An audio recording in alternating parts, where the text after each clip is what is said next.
ಸ್ನೇಹಿತರೆ, ಹಿಂದಿನ ದಿನ ಹೆಚ್ಚಿಗೆ ಅನ್ನ ಮಾಡಿಬಿಟ್ಟಿದ್ದೀರಾ, ಉಳಿದೋಗಿದೆ. ಅದನ್ನು ಫ್ರಿಡ್ಜಲ್ಲಿ ಇಟ್ಟಿದ್ದೀರಾ. ಏನು ಮಾಡೋದು? ದೋಸೆಗೆ ಹಾಕ್ಕೊಳ್ಳೋದು, ಇಡ್ಲಿಗೆ ಹಾಕ್ಕೊಳ್ಳೋದು, ಅಥವಾ ರವೆ ಇಡ್ಲಿಗೆ ಬಳಸೋದು, ಈ ರೀತಿ ಎಲ್ಲ ಮಾಡ್ತೀರಾ. ಅದೆಲ್ಲ ಸರ್ವೇ ಸಾಮಾನ್ಯ. ಇನ್ನು ಚಿತ್ರಾನ್ನ ಮಾಡ್ಕೋತೀವಿ, ಅದು ಸರ್ವೇ ಸಾಮಾನ್ಯ. ಆದರೆ ನಾನಿವತ್ತು ತೋರಿಸಿರೋ ಈ ವಿಡಿಯೋನಲ್ಲಿ ಮಾಡಿರ್ತಕ್ಕಂಥ ಉಪಹಾರದಂಗೆ ಮಾಡ್ಕೊಳ್ಳಿ. ಅದು ಯಾವ ರೀತಿ ಮಾಡಿದ್ದೀನಿ ಅನ್ನೋದನ್ನು ಸಂಪೂರ್ಣವಾಗಿ ತೋರಿಸಿದ್ದೀನಿ. ಸ್ಕಿಪ್ ಮಾಡದೆ ನೋಡಿ. ನನ್ನ ಚಾನಲ್ನ ಸಬ್ಸ್ಕ್ರೈಬ್ ಮಾಡ್ಕೊಳ್ಳಿ. ಹಾಗೆ ಪಕ್ಕದಲ್ಲಿರ್ತಕ್ಕಂಥ ಬೆಲ್ ಬಟನ್ನ ಪ್ರೆಸ್ ಮಾಡಿ. ನಾನು ಹಾಕೋ ವಿಡಿಯೋ ನೋಟಿಫಿಕೇಷನ್ ಮೊದಲೇ ನಿಮಗೆ ತಲುಪುತ್ತೆ. ಇದರಿಂದ ನಿಮ್ಮ ಸಪೋರ್ಟ್ ಕೂಡ ನನಗೆ ಸಿಗುತ್ತೆ. ಅನ್ನನೂ ಸಹ ತುಂಬ ಚೆನ್ನಾಗಾಗುತ್ತೆ. ಹಾಗೆ ಅದು ಕೆಟ್ಟೋಗೋದಿಲ್ಲ, ನೀರು ಬಿಟ್ಕೊಳ್ಳೋದಿಲ್ಲ. ಮಧ್ಯಾಹ್ನದವರೆಗೂ ಧಾರಾಳವಾಗಿರುತ್ತೆ, ಚೆನ್ನಾಗಿ ತಿನ್ಬೋದು. ಇದು ನಾನು ಮಾಡಿ ನೋಡಿ ನಿಮಗೆ ಅಪ್ಲೋಡ್ ಮಾಡ್ತಾ ಇರೋದು. ನಾವು ಮಧ್ಯಾಹ್ನನೂ ಸಹ ತಿಂದ್ವಿ, ತುಂಬ ಚೆನ್ನಾಗಿತ್ತು. ಹಾಗಿದ್ಮೇಲೆ ತಡ ಬನ್ನಿ, ವಿಡಿಯೋ ಕಂಟಿನ್ಯೂ ಆಗುತ್ತೆ. ಹಿಂದಿನ ದಿನ ಮಿಕ್ಕಿದಂಥ ಹೆಚ್ಚಿಗೆ ಅನ್ನವನ್ನು ಪಾತ್ರೆ ಸಮೇತ ಫ್ರಿಡ್ಜಲ್ಲಿಟ್ಟಿದೆ. ಅದನ್ನು ತೆಗೆದು ಮಾರನೇ ದಿನ ಕುಕ್ಕರ್ಗೆ ಸ್ವಲ್ಪ ನೀರು ಹಾಕಿ ಪಾತ್ರೆ ಸಮೇತ ಅನ್ನ ಇಟ್ಟು ಒಂದು 3 ವಿಷಲ್ಲು ಹೈ ಫ್ಲೇಮಲ್ಲಿ ಕೂಗಿಸ್ಕೊಂಡು, ನಂತರ ಲೋ ಫ್ಲೇಮಲ್ಲಿ ಒಂದು 10 ನಿಮಿಷ ಬಿಟ್ಟು ನಂತರ ಪ್ರೆಷರ್ ಹಿಡಿದ ಮೇಲೆ ತೆಗೆದಿದ್ದೀನಿ. ಈ ರೀತಿ ಮಾಡ್ಕೊಳ್ಳೋದ್ರಿಂದ ಅನ್ನವನ್ನು ಒಗ್ಗರಣೆ ಹಾಕ್ಕೊಂಡ್ರೆ ಮಧ್ಯಾಹ್ನದ ತನಕ ಕೆಡೋದಿಲ್ಲ, ತುಂಬ ಚೆನ್ನಾಗಿರುತ್ತೆ. ಈಗ ಮಾಡೋ ವಿಧಾನ ತೋರಿಸ್ತೀನಿ, ಬನ್ನಿ. ಇದಕ್ಕೆ ನಾನು ತೊಗೊಂಡಿರೋದು ನೋಡಿ ಈ ಪದಾರ್ಥಗಳನ್ನ: ಸ್ವಲ್ಪ ಹುಣಸೆ ಹುಳಿ, ಈರುಳ್ಳಿ, ಆಮೇಲೆ ಕೂಗಿಸ್ಕೊಂಡಿರ್ತಕ್ಕಂಥ ಅನ್ನ. ಇದರಲ್ಲಿ ಕೂಗಿಸ್ಕೊಳ್ಳೋದ್ರಿಂದ ನಿಮಗೆ ಅನ್ನ ಕೆಡೋದಿಲ್ಲ. ಕೊತ್ತಂಬರಿ ಸೊಪ್ಪು ತೊಗೊಂಡಿದ್ದೀನಿ, ಈರುಳ್ಳಿ ಒಂದು ದಪ್ಪ ಗೆಂಡೆ, ಸ್ವಲ್ಪ ಬೆಳ್ಳುಳ್ಳಿ ಹೆಚ್ಕೊಂಡಿದ್ದೀನಿ ಚಳಿ ಇರೋದರಿಂದ. ಹಾಗೆ ಕ್ರಿಯಾ ಫುಡ್ಸ್ ರವರ ಕಡಲೆಕಾಯಿ ಎಣ್ಣೆ, ಕರಿಬೇವಿನ ಸೊಪ್ಪು, ಒಣಮೆಣ್ಸಿನ್ಕಾಯಿ, ಹಸಿಮೆಣ್ಸಿನ್ಕಾಯಿ 2 ತೊಗೊಂಡಿದ್ದೀನಿ. ಮತ್ತು ಖಾರದ ಪುಡಿ ನಾನು ಹೊಸದಾಗಿ ಮಾಡ್ಕೊಂಡಿದ್ದೆ, ಸ್ವಲ್ಪ ಅದನ್ನು ತೊಗೊಂಡಿದ್ದೀನಿ. ಕರಿಬೇವು ಸ್ವಲ್ಪ. ಇಲ್ಲಿ ಖಾರಕ್ಕೆ ಅನುಗುಣವಾಗಿ ನಾವು ಖಾರದ ಪುಡಿನೂ ಹಾಕೋದ್ರಿಂದ ನೀವು ಮಕ್ಕಳಿದ್ದರೆ ಸ್ವಲ್ಪ ನೋಡಿಕೊಂಡು ಒಣಮೆಣ್ಸಿನ್ಕಾಯಿ, ಹಸಿಮೆಣ್ಸಿನ್ಕಾಯಿ ತೊಗೊಳ್ಳಿ. ಇಲ್ಲಿ ಬೆಳ್ಳುಳ್ಳಿ ಹಾಕಿದ್ದೀನಿ, ತುಂಬ ರುಚಿಯಾಗಿರುತ್ತೆ ಅಂತ. ಇಲ್ಲ ಬೇಡ ಅಂದವರು ಸ್ಕಿಪ್ ಮಾಡಿ. ಅಡಿಗೆ ಅರಿಶಿನ ತೊಗೊಂಡಿದ್ದೀನಿ, ಪುಡಿ, ಹಿಂಗು, ಸಾಸಿವೆ, ಜೀರಿಗೆ, ಕಡಲೆಕಾಯಿ ಬೀಜ, ಕಡಲೆಬೇಳೆ, ಉದ್ದಿನಬೇಳೆ ಮತ್ತು ಎಳ್ಳು. ಈ ಚಳಿಗಾಲಕ್ಕೆ ನಾವು ಎಳ್ಳು, ಕಡಲೆಕಾಯಿ ಬೀಜನ ಉಪಯೋಗಿಸಿದ್ರೆ ಸ್ಕಿನ್ಗೆ ಮಾಯಿಶ್ಚರಿಂಗ್ ಸಿಗುತ್ತೆ, ಎಣ್ಣೆ ಅಂಶ ಸಿಗುತ್ತೆ. ಆದ್ದರಿಂದ ನಾನು ಈ ಚಳಿಗಾಲದಲ್ಲಿ ಅತಿ ಹೆಚ್ಚಾಗಿ ಎಳ್ಳನ್ನು ಮತ್ತು ಕಡಲೆಕಾಯಿ ಬೀಜನ ಉಪಯೋಗಿಸ್ತೀನಿ.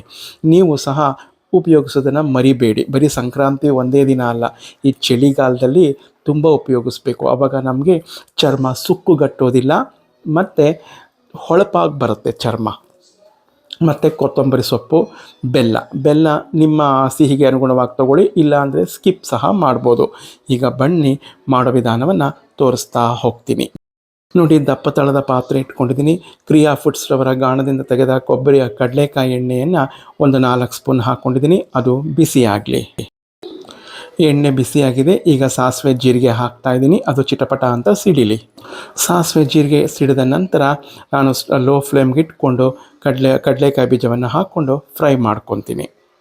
ಕಡಲೆಕಾಯಿ ಬೀಜ ಅರ್ಧದಷ್ಟು ಆದಮೇಲೆ ಕಡಲೆಬೇಳೆ, ಉದ್ದಿನಬೇಳೆ ಹಾಕ್ಕೊಂಡು ಇದ್ರ ಜೊತೆನೇ ಫ್ರೈ ಮಾಡ್ಕೊತೀನಿ. ಹಾಗೆ ಬಿಳಿ ಎಳ್ಳು ತೊಗೊಂಡಿದ್ನಲ್ಲ, ಅದನ್ನು ಸಹ ಈಗಲೇ ಹಾಕ್ಕೊತಾ ಇದ್ದೀನಿ. ನೋಡಿ, ಇದೆಲ್ಲ ಸಂಪೂರ್ಣ ಬಾಡಿ ಬಂತು. ಈಗ ಈರುಳ್ಳಿ, ಬೆಳ್ಳುಳ್ಳಿ, ಒಣಮೆಣ್ಸಿನ್ಕಾಯಿ, ಹಸಿಮೆಣ್ಸಿನ್ಕಾಯಿ, ಕರಿಬೇವು ಇದಿಷ್ಟನ್ನು ಹಾಕಿ ಬಾಡಿಸ್ಕೊತೀನಿ. ಒಂದು ತಟ್ಟೆ ಮುಚ್ಚಿ ಬಾಡಿಸ್ಕೊತಾ ಇದ್ದೆ.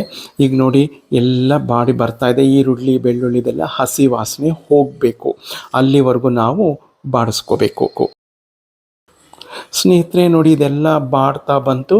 ಈಗ ನಾನು ರುಚಿಗೆ ತಕ್ಕಷ್ಟು ಕಲ್ಲುಪ್ಪನ್ನು ಹಾಕ್ಕೊತಾ ಇದ್ದೀನಿ. ಉಪ್ಪೆಲ್ಲ ಮಿಶ್ರಣ ಆದಮೇಲೆ ನಮ್ಮ ರುಚಿಗೆ ತಕ್ಕಷ್ಟು ಗೊಜ್ಜೆಷ್ಟು ಬೇಕೋ ಅಷ್ಟಕ್ಕೆ ತಕ್ಕಂತೆ ಹುಣಸೆ ಹುಳಿಯನ್ನು ನಾನು ಬಿಟ್ಕೊತಾ ಇದ್ದೀನಿ. ನೋಡಿ, ಹುಣಸೆ ಹುಳಿ ಎಲ್ಲ ಸಣ್ಣಕ್ಕೆ ಈಗ ಕುದಿ ಬರೋಕ್ಕೆ ಶುರು ಆಯಿತು.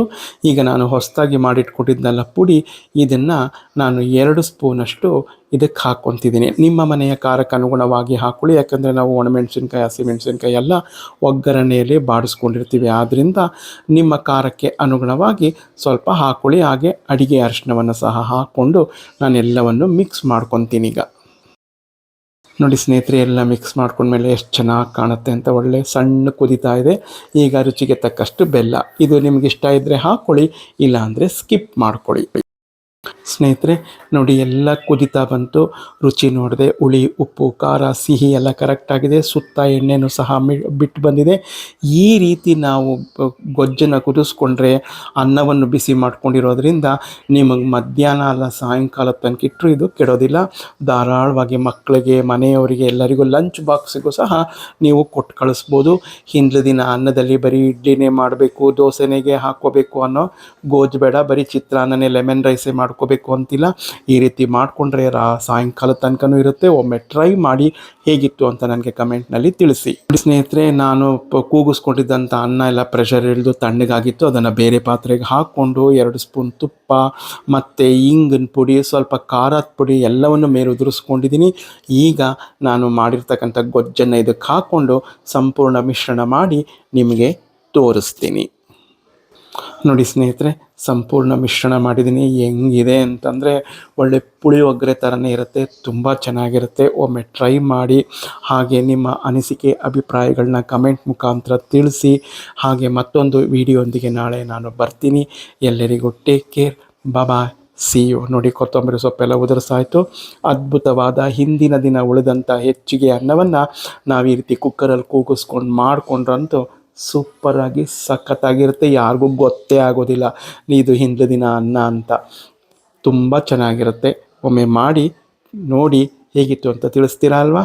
ಜೈ ಗಣೇಶ, ನಮಸ್ಕಾರಗಳು.